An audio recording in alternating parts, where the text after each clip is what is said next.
Hello everybody at the Way Church. This is Chris and Angie Carey. We're really excited to be with you guys. And in this first video that we're going to do tonight for this first night, we're going to talk a little bit about how we went from Minneapolis, Minnesota, and how God called us into missions and how we ended up at Pine Ridge Reservation in South Dakota. Hi everybody. Hopefully I won't bore you too much. For those of you that have heard any part of our story before, I'll just quickly go over it again for those who haven't. So in 2014, we lived in Minneapolis and we had 10 kids, and we were attending Bethlehem Baptist Church, which is the church where John Piper was the pastor when we were there. And our kids were going to school at Hope Academy, which is an inner city Christian school, we were the missionary kids there. So that was a great thing for our kids. And we began to go through in our devotions a book about George Mueller, his biography. And we began to read about his life. We began to read about how God worked through him, how he believed that God was a living God and that we could ask him for anything, and we didn't need to ask men or people. And in doing that, he was from Bristol, England, a pastor of a church there, and he started an orphanage. And in his lifetime, he took care of over 10,000 orphans, feeding them, clothing them, schooling them, without ever asking anyone for money. So we just began to feel the Lord put that on our hearts, that we're supposed to imitate people's faith. And if we imitate his faith, and God being the same God yesterday, today, and forever, why couldn't we do that? And we had a particular call, a particular love in our hearts for Native Americans. I've always had that. I have Native American roots. I'm part of, what tribe is it? It's the Alabama Coshada. Alabama Coshada. Texas Coshada. Texas Coshada. I can never remember, sorry. And so that's just, I think, part of my DNA. And I just love Native American people. And so the closest reservation to us was out here in South Dakota. There are some in Minnesota, but this was the biggest one. And so we decided that we would take our kids on a spring break trip and come out and see the reservation. Also at that time, we had found the music of a man named Rich Mullins. And if you don't know anything about him, I would encourage you to look him up, listen to his music. There's a movie that was made about his life called Ragamuffin. And so in the 1980s and 90s, he was getting pretty famous in the Christian circles, and was making quite a bit of money. And he decided to give all that up, and he loved Native Americans. He decided to go live on the Navajo reservation in Arizona at Window Rock and teach music to the Native American kids there and live in their actual little huts that they make for houses. And it's just an amazing story, and another story that God used to stir in our hearts the desire to just go in faith and see what God could do and experience all the miracles that happened along the way, because we wanted to just step out in faith. Yeah, so as Angie mentioned, we had George Mueller, Rich Mullins, all these men who kind of lived really unique lives that were really challenging our faith and the ability to step out. And what that ended up leading us to, combined with the fact that we went to a great church with a really solid teaching from Pastor Piper, we also were influenced by Francis Chan and some of the other, Paul Washer, another one.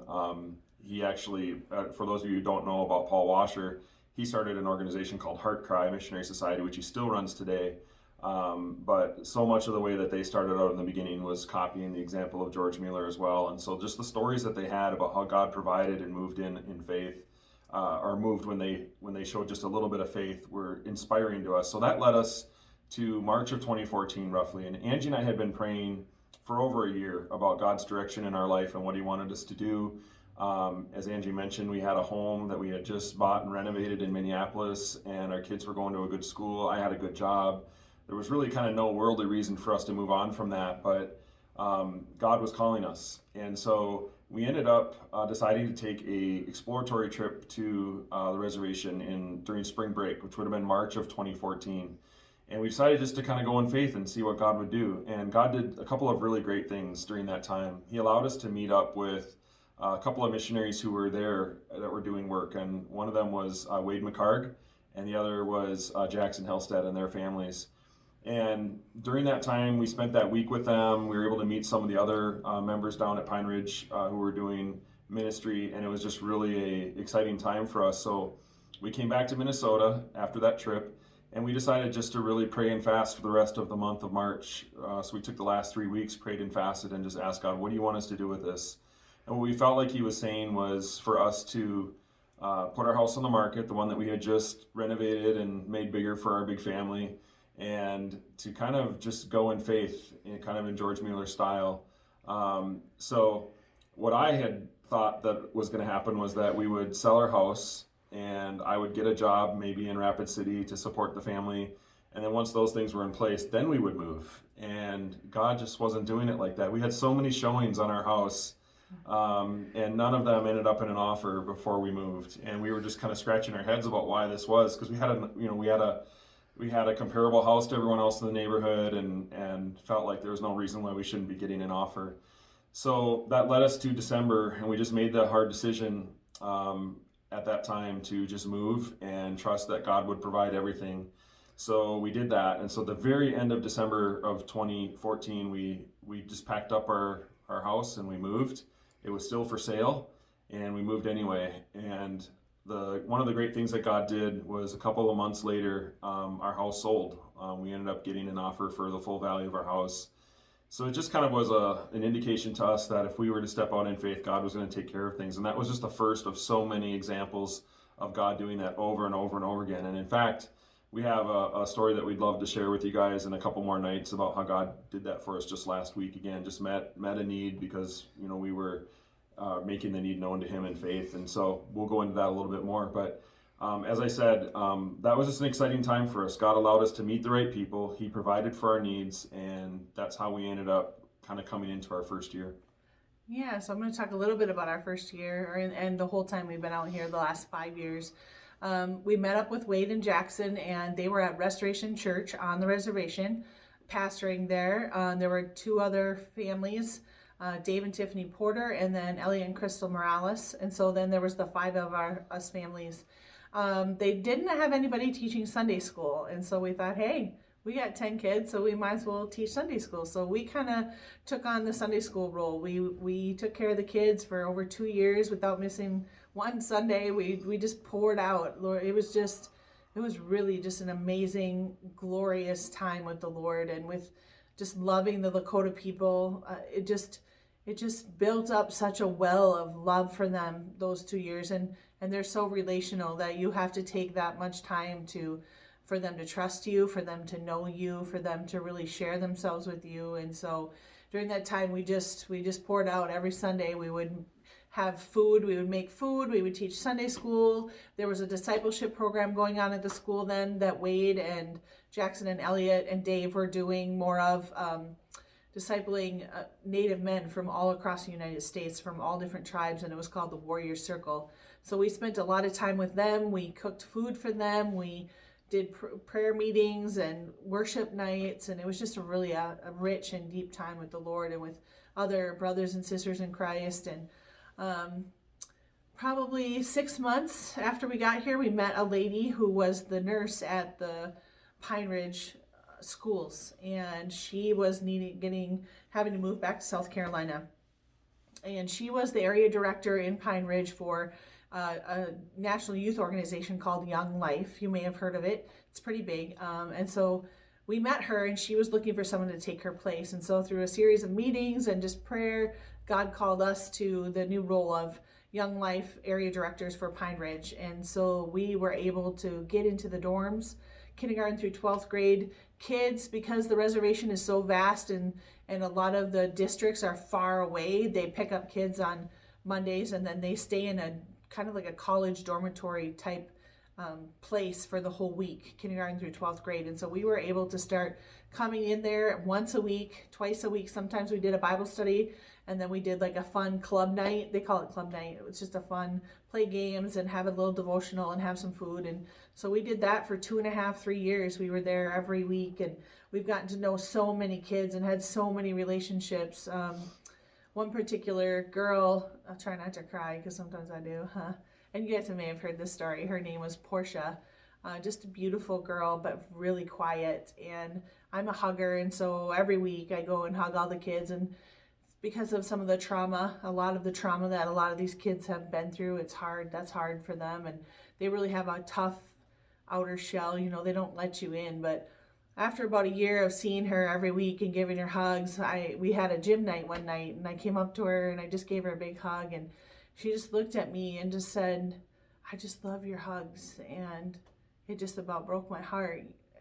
But I knew that the Lord was doing work in her, and so it's just been a blessing. We've just been blessed to be able to work with the kids and work with the Lakota. And so that's what we've been doing with, at first, Ashley Down Youth Ranch, and then we've transitioned from Youth Ranch to Ashley Down Mission.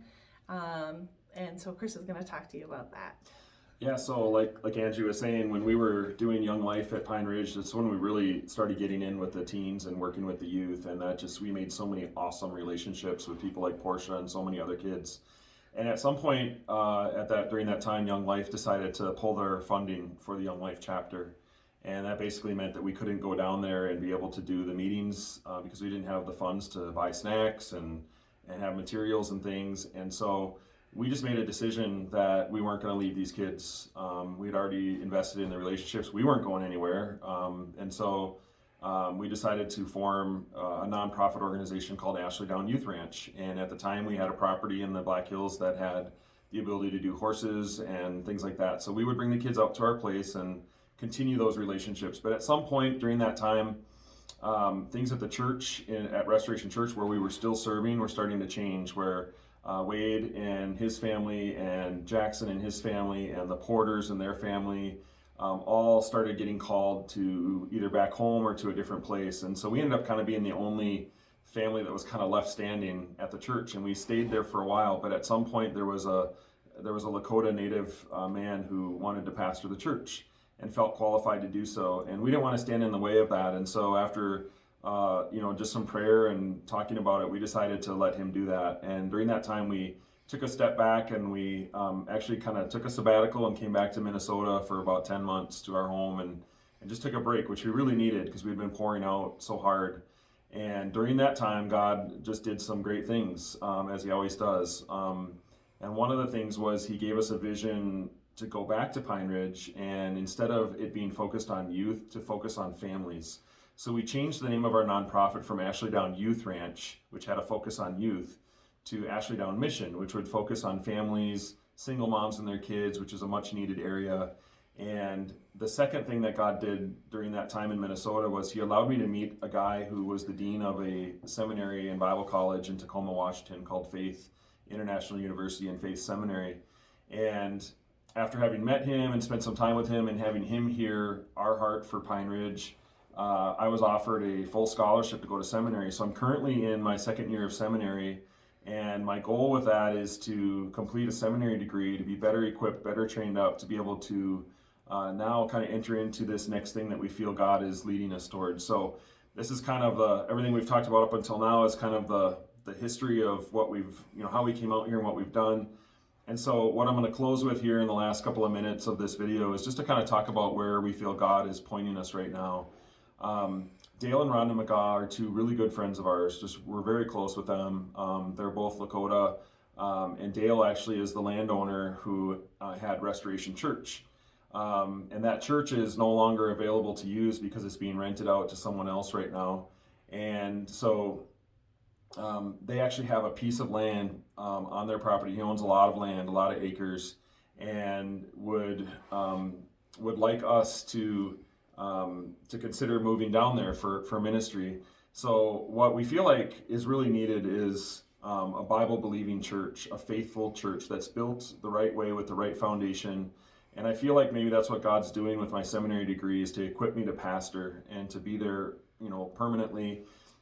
We also have just been really greatly influenced by a book called Church in Hard Places, which I think we're going to talk about in the video tomorrow a little bit more, how that applies to our ministry. But it was written by a Scottish pastor who is a pastor in one of the hardest places in Scotland, in the slums. And a lot of it talks about the role of the church with missions. And we just feel very, very sure that, it's obviously God's plan to accomplish his will through the church.